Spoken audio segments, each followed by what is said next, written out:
आज हम शुरू करने वाले हैं आपके लिए चक्रवृद्धि मिश्र धन या चक्रवृद्धि ब्याज। चक्रवृद्धि ब्याज या मिश्र धन होता है क्या, पहले ये आप लोग समझ लेंगे।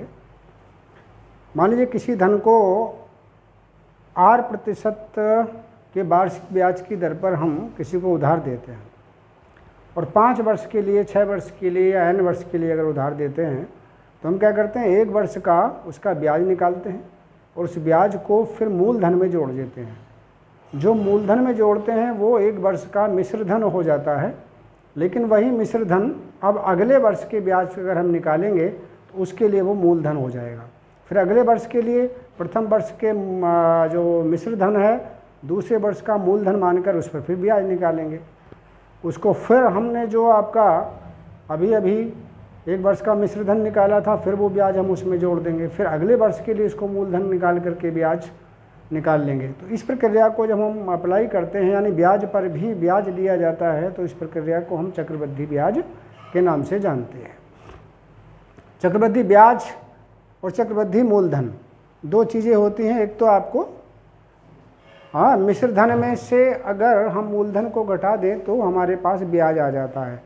तो हम सीधा सा एक फार्मूला आपको यहाँ बताएंगे, उस फार्मूले को आप याद रखना है कि अगर आपको चक्रवृद्धि मिश्र धन निकालना है, चक्रवृद्धि मिश्र धन, ये मैंने लिखा शॉर्ट में मिश्र धन, इसका फार्मूला आपको याद रखना, मूलधन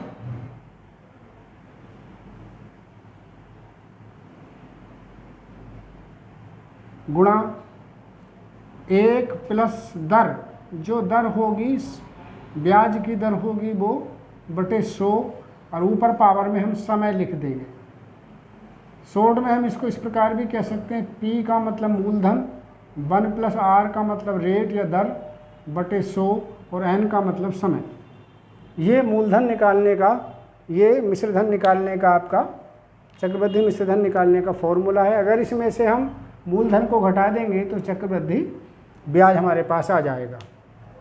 चलिए एक प्रश्न हम ले लेते हैं यहाँ पर। क्या आपका इसमें कहा गया रुपये 4500 पर 15% वार्षिक ब्याज की दर से, वार्षिक ब्याज की दर से दर से 2 वर्ष के अंत में, 2 वर्ष के अंत में कितना चक्रवृद्धि ब्याज उचित होगा।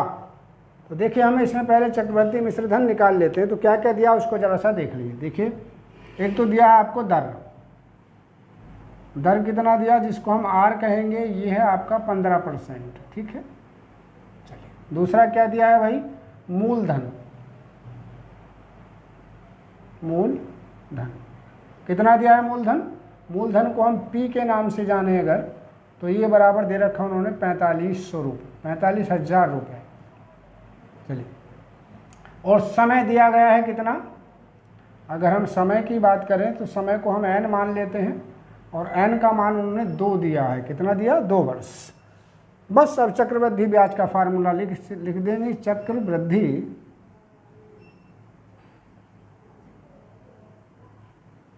चक्रवृद्धि मिश्र धन, ये हम बराबर लिखेंगे P into 1 plus R upon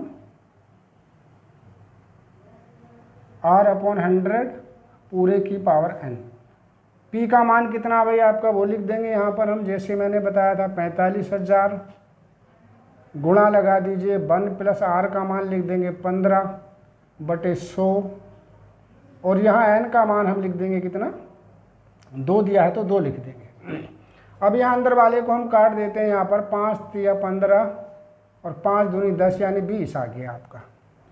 अब देखिए करने का बड़ा सिंपल तरीका आपको मैं बता दे रहा हूँ, यहाँ पर बस गुणा ही आपको करना है, 3 जीरो यहाँ लगा दीजिए, गुणा 20 ही कम 20 और 3 23, 23 को 2 बार गुणा करके लिख देंगे, 23 गुणा 23 बटे 20 गुणा 20।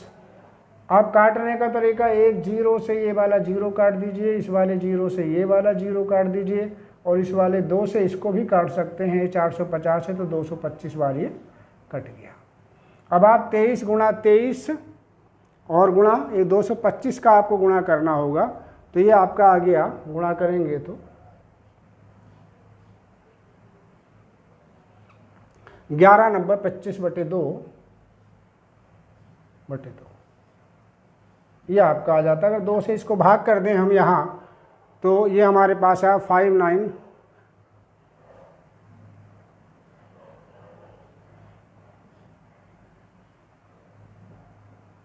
ये आपके आ जाता है। ठीक है, तो ये क्या है आपका, ये चक्रवृद्धि मिश्र धन आपका आ गया।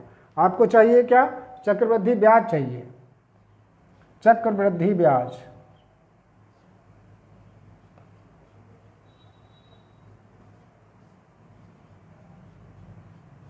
ब्याज बराबर होता है मिश्र धन माइनस मूलधन।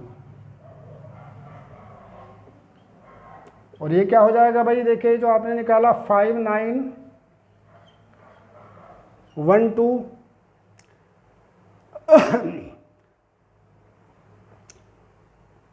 59512 है।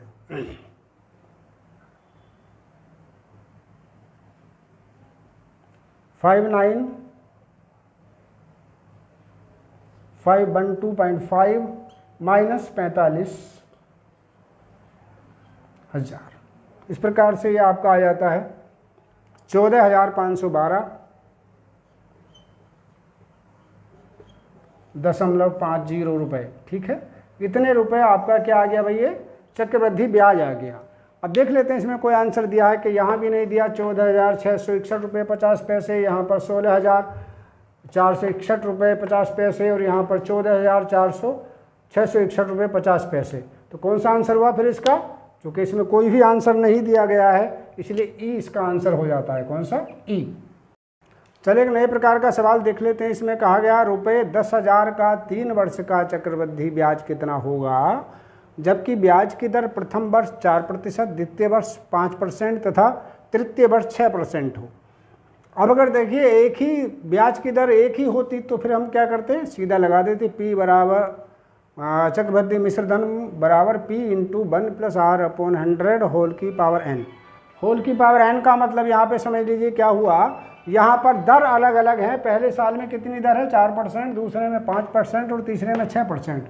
तो फार्मूला तो हम वही लगाएंगे, लेकिन चूंकि डिफरेंट इसका रेट ऑफ इंटरेस्ट है, इसलिए अलग अलग करके हम इसको लिखेंगे। तो क्या लिखेंगे, चक्रवृद्धि मिश्र धन बराबर चक्रवृद्धि मिश्र धन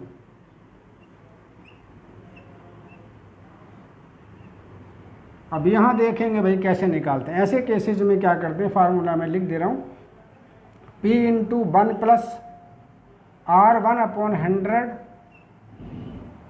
फिर 1+R2/100 और 1+R3/100। चूँकि दर अलग अलग दी गई हैं, इसीलिए हमने तीनों को अलग अलग R1, R2, R3। अगर मान लीजिए ये सब की जगह R1 R होता तो क्या करते, 1+R1/100 की पावर 3 हो जाता। लेकिन यहाँ सारी डिफरेंट चीज़ें दी गई हैं, इसलिए हमने क्या किया, इनको सबको अलग अलग करके लिखा। चलिए मान लिख देते हैं भाई। यहाँ पर आपका आगे कितना, 10,000। यहाँ कितना है, 1+4/4 दे रखा ना पहले, 4/100। दूसरा कितना दे रखा, 1+5/100। तीसरा कितना दे रखा, 1+6/100। इतनी चीज़ें आपको देके यहाँ रखी हैं उन्होंने।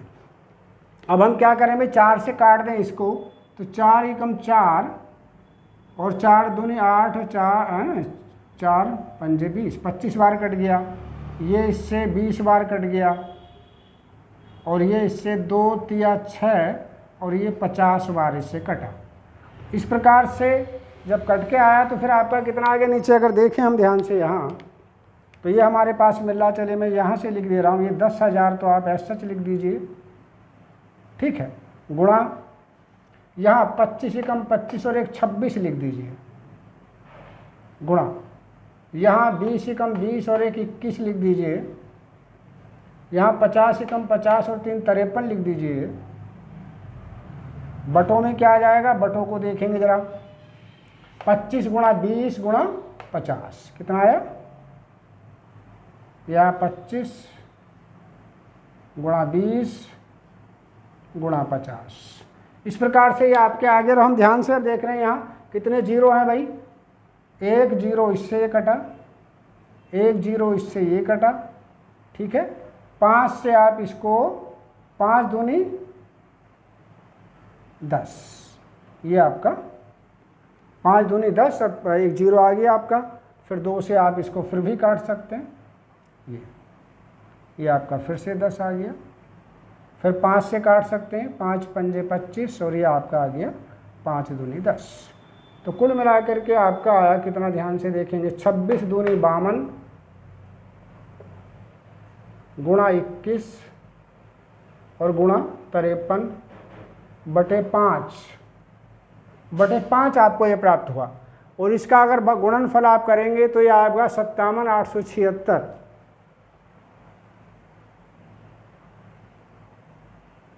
बटे 5, ठीक है। और अगर इसे सिंप्लीफाई करें, 5 से अगर इसको गुणा कर दें तो ये आएगा आपका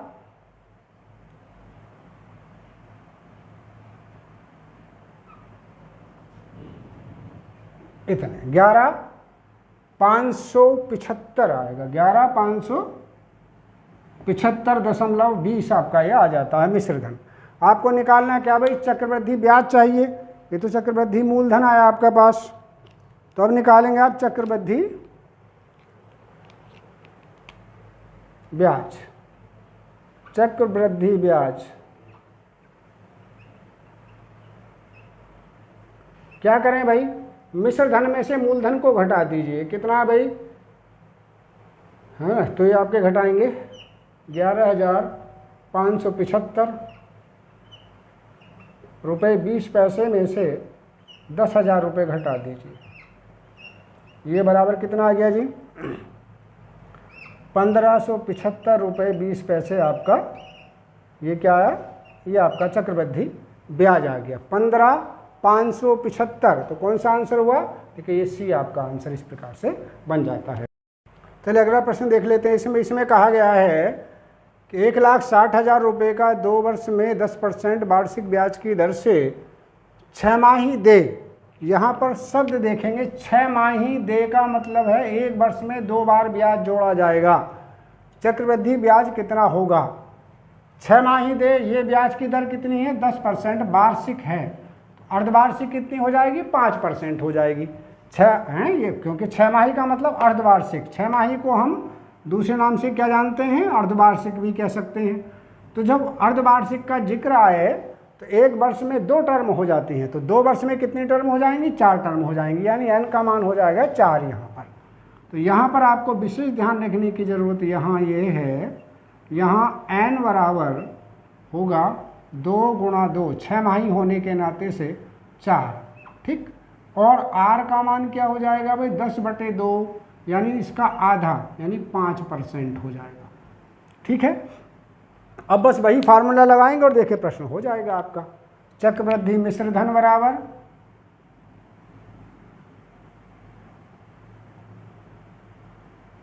चक्रवृद्धि मिश्र धन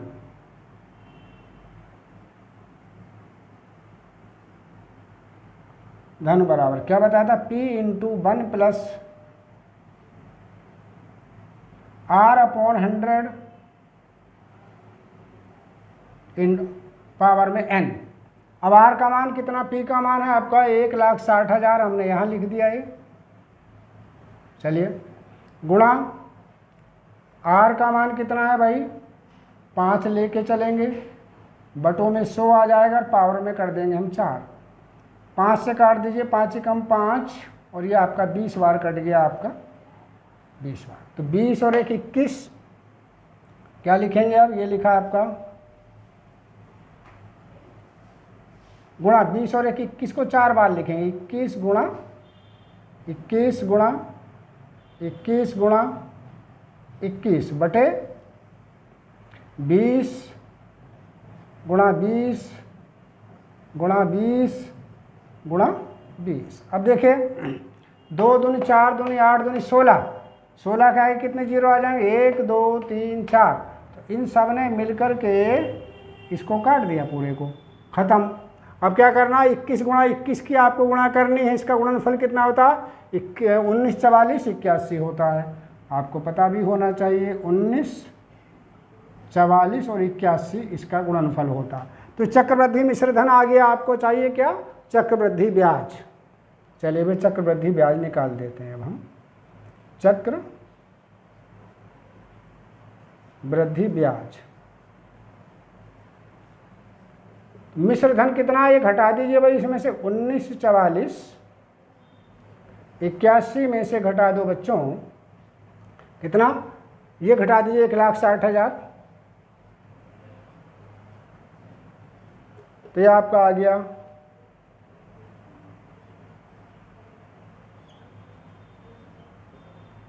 34,481। कितना आ गया, 34,481। इस प्रकार से आपका सॉल्यूशन आ जाता है, यानी बी आपका सॉल्यूशन इस प्रकार से ये बन जाता है। अगला प्रश्न देखेंगे, इसमें कहा गया है रुपये 16,000 का 20% वार्षिक ब्याज की दर से 9 माह का चक्रवृद्धि ब्याज कितना होगा जबकि ब्याज त्रैमासिक संयोजित हो। तो यहाँ पर त्रैमासिक में क्या करते हैं भाई, 3 महीने बाद, फिर 6 महीने बाद, फिर 9 महीने बाद, फिर 12 महीने बाद ब्याज को जोड़ा जाता है। ऐसी स्थिति में हम लोग क्या करते हैं, लिख दे रहा हूँ मैं एक बार। मूलधन तो जो आपका है वो आप लिख ही देंगे, यानी मूलधन आपका कितना है यहाँ पे, P बराबर है आपका 16,000 रुपये। चलिए दर कितनी है, R का मान देखिए क्या करेंगे, अगर त्रैमासिक देय हो तो 4 से भाग कर देते हैं दर को, ये आपकी 5% मानी जाएगी। और समय जो होगा, समय यानी तो n का मान होगा, त्रैमासिक होने का मतलब है 3 महीने, 6 महीने, 9 महीने, तो ये 3 माना जाएगा ना। एक वर्ष में 4 भाग हो जाएंगे इस प्रकार से। तब चक्रवृद्धि मिश्र धन हमें निकालना है भाई, तो वही फार्मूला हम लिखेंगे, P into 1 + R/100 whole to the power n।